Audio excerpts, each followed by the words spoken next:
Praise the lord. దేవుని పరిశుద్ధమైన నామమునకు మహిమ కలుగునుగాక. ప్రభు నామమున మీ అందరికీ హృదయపూర్వక వందనాలు. ఈ ఉదయకాలము దేవుని వాక్యాన్ని విందాం. కీర్తనలు 13:5. యెహోవా నాకు మహోపకారములు చేసియున్నాడు, నేను ఆయనను కీర్తించెదను. భక్తుడైన దావీదు రాస్తున్న కీర్తన అండి.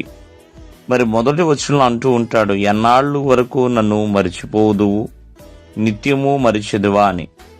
మరి ఆఖరి వచనం వచ్చేప్పటికి దేవుడు నాకు మహోపకారములు చేసి ఉన్నాడు.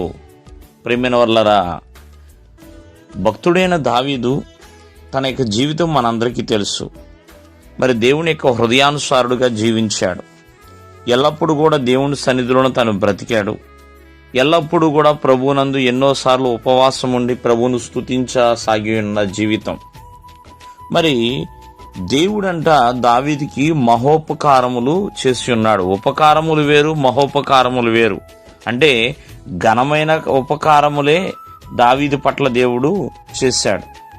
కారణము, దావీదు మహోపకారములు పొందుకోవడానికి గల కారణం ఏంటంటే దేవుని కృపయందు నమ్మిక ఉంచాడు. కష్టమైన, నష్టమైన, మరి ఎటువంటి స్థితి అయినా దావీదు ప్రభువునందు ప్రియమైన వాళ్ళరా నమ్మకాన్ని మాత్రం విడిచిపెట్టలేదు. అంతేకాదు, ఆ నమ్మకము కలిగి ప్రార్థన చేయటం మొదలుపెట్టాడు. తను చేసిన ప్రార్థన, తను కలిగి ఉన్న నమ్మకము దేవుని యొద్ద నుంచి ఎన్నో గొప్ప గొప్ప మహోపకారములని తెచ్చిపెట్టిందండి. ఆ మహోపకారములు బట్టి దేవుణ్ణి దావీదు స్తుతిస్తున్నాడు. కావున ప్రభువు ఉపకారములు చేయవాడు, మహోపకారములు కూడా చేయవాడు. అందుకనే నా ప్రాణమా యెహోవాను సన్నతించుము అని దావీదు చెప్తూ ఉంటాడు.